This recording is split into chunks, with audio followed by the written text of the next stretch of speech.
So how do we ensure, as companies, that people develop fast enough?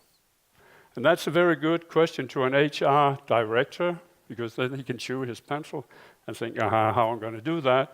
I'm going to build a very big learning organization that ensures that we are on top of that. The problem with that is, and I agree to Fleming, it's very slow. The other thing is, they basically don't know. I mean, how would an HR learning expert know what a lawyer would need to know dealing with China? He doesn't, or she doesn't. The only one who knows what he needs or she needs is the lawyer dealing with China, because they find out where they have gaps in their knowledge in order to ensure that they can do an efficient deal.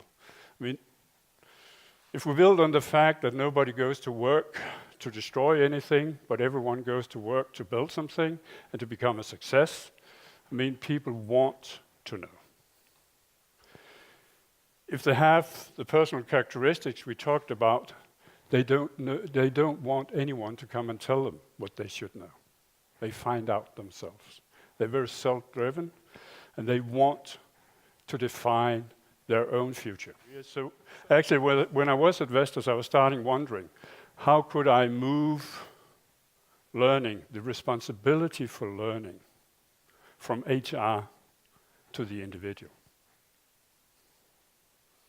So much easier.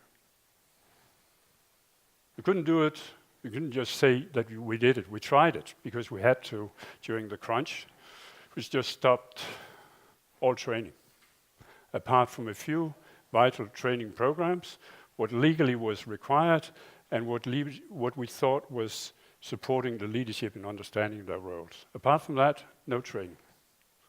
The interesting thing was at that time that the score for development did not decline. Interesting. So how can we do that? People took actually charge, as Fleming expresses it, for their own development. It's not that we didn't develop people. They actually just took charge of it themselves. They understood there was not too much money. They also understood that the learning management system we were in, they were looking in that, finding out what they could actually support them in their own development at that point of time.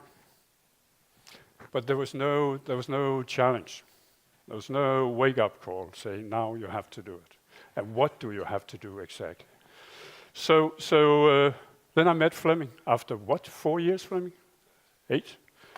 And then Fleming had the exact same thoughts. So he came up with a solution and told me about it, and I thought that might be very, very interesting to work with, because it actually had the structure that gave people the wake-up call, that helped them find out, that supported them in their struggle for their own development. And I thought that was really, really, at that time, very great. I still think that, because when we look at the world, the individual demands, if you want, at least now we're talking about leaders and successful leaders, you have to adapt very fast to change, which means you have to learn very fast. And you have to do it on an individual basis because the world is so specialized as it is.